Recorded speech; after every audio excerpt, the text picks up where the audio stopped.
اعوذ باللہ من الشیطان الرجیم، بسم اللہ الرحمن الرحیم۔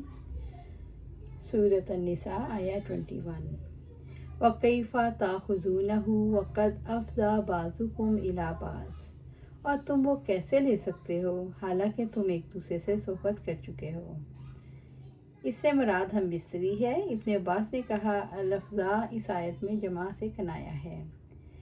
وَأَخَذْنَا مِنْكُمْ مِيثَاقًا غَلِيظًا، اور وہ تم سے مضبوط عہد بھی لے چکی ہیں۔ مضبوط عہد و پیمان سے مراد وہ عہد ہے جو نکاح کے وقت مرد سے لیا جاتا ہے، تم اچھے طریقے سے آباد کرنا یا احسان سے چھوڑ دینا۔ میثاق غلیظ سے مراد مردوں کی جانب سے عورتوں کو دیا گیا عہد ہے۔ فَإِمْسَاكٌ بِمَعْرُوفٍ، پھر یا تو اچھے طریقے سے روک لینا، او تسریح بِإِحْسَان، یا نیکی کے ساتھ رخصت کر دینا۔ اسلام ایک مرد کو مہر اڑانے سے کیسے باز رکھ سکتا ہے؟ آخر تم کس طرح لے لو گے جبکہ تم ایک دوسرے سے لطف اندوز ہو چکے اور وہ تم سے پختہ عہد لے چکی۔ اسلام توجہ دلاتا ہے تم نے جو راز و نیاز کر کے لطف اٹھایا، تم نے جسمانی طور پر جو لطف اٹھایا، تم نے جذباتی طور پر جو لطف اٹھایا، تم نے جو ان کے لمس سے لطف اٹھایا، تم نے جو غموں میں خوشیوں میں شرکت سے لطف اٹھایا، تم نے مشترکہ پروگرام بنا کر لطف اٹھایا، تم نے مشترکہ اولاد سے لطف اٹھایا، ان یادوں کے ساتھ ان چیزوں کا مطالبہ کتنا حقیر ہے۔ انسان جب اپنے ماضی پر نظر ڈالتا ہے تو اس مطالبے سے باز آ جاتا ہے۔ تمہارے اور ان کے درمیان نکاح کا پختہ معاہدہ تمہیں اس کے احترام کی طرف متوجہ کرتا ہے۔ سورۃ نساء آیہ 22۔ وَلَا تَنْكِحُوا مَا نَكَحَ آبَاؤُكُم مِّنَ النِّسَاءِ، اور جن عورتوں سے تمہارے باپ نکاح کر چکے ہیں ان سے نکاح نہ کرو۔ یعنی باپ کی جگہ بیٹے کا آنا ادب کے خلاف ہے، کیونکہ ایسی صورت میں بیٹا باپ کے برابر ہو جاتا ہے۔ فطرتاً انسان بیوی کے پہلے شوہر کو ناپسند کرتا ہے، یوں اپنے باپ سے نفرت کرنے لگے گا۔ الا ما قد سلف، مگر جو پہلے ہو چکا۔ زندگی کے نظام میں جب بھی تبدیلی آئے تو ماضی کے بہت سارے کام نئے معاملات کے معیار پر غلط نظر آتے ہیں۔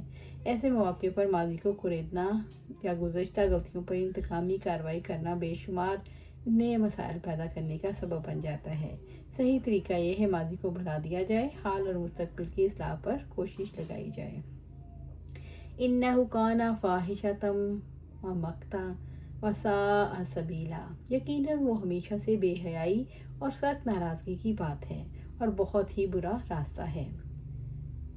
اللہ تعالیٰ نے باپ کی عزت، تعظیم اور احترام کی وجہ سے یہ حرام قرار دیا ہے کہ بیٹا اپنے باپ کی منکوحہ سے نکاح نہ کرے۔ سورۃ نساء آیہ 23۔ حرمت علیکم امہاتکم وبناتکم واخواتکم وامہاتکم وخالاتکم وبنات الاخی وبنات الاختی، تم پر حرام کی گئی ہیں تمہاری مائیں، تمہاری بیٹیاں، تمہاری بہنیں، تمہاری پھوپھیاں، تمہاری خالائیں اور بھائی کی بیٹیاں اور بہن کی بیٹیاں۔ 7 نسبی محرمات ہیں، ان میں مائیں، بیٹیاں، بہنیں، پھوپھیاں، خالائیں، بھانجیاں اور بھتیجیاں ہیں۔ ابن عباس رضی اللہ عنہ فرماتے ہیں 7 عورتیں بوجہ نسب حرام ہیں اور 7 بوجہ سسرال کے۔ پھر آپ نے اس آیت کی تلاوت کی۔ وَأُمَّهَاتُكُمُ اللَّاتِي أَرْضَعْنَكُمْ وَأَخَوَاتُكُم مِّنَ الرَّضَاعَةِ، اور وہ تمہاری مائیں جنہوں نے تمہیں دودھ پلایا اور رضاعت میں تمہاری بہنیں۔ یعنی محرمات میں رضاعی مائیں، بیٹیاں، رضاعی بہنیں، پھوپھیاں، رضاعی، یعنی وہ ساری 7 رضاعی ہو جائیں گی، ان سے بھی شادی ہو جائے گی کہ وہ کون ہوں گی؟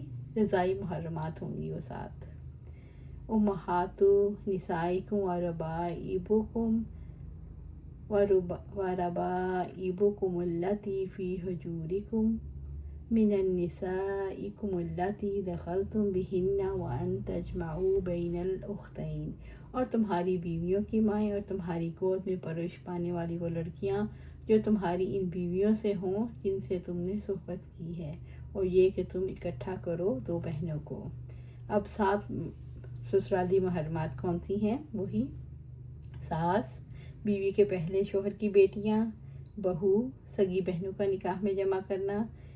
بیوی جب تک نکاح میں ہو اس کی کون سی رشتہ دار ہیں جن سے نکاح نہیں ہو سکتا؟ بیوی کی بہن، پھوپھی، خالہ، بھتیجی، بھانجی، یہ سب اس کی موجودگی میں محرم رشتے ہوں گے۔ الا ما قد سلف، مگر جو پہلے ہو چکا، یعنی جو حالت میں ہو چکا، جاہلیت میں ہو چکا، وہ معاف ہے۔ اگر اب پتہ چلتا ہے تو ایسی چیزوں کو ختم کرنا ضروری ہے۔ ان اللہ کان غفور الرحیم، یقیناً اللہ تعالیٰ بے حد بخشنے والا، نہایت رحم کرنے والا ہے۔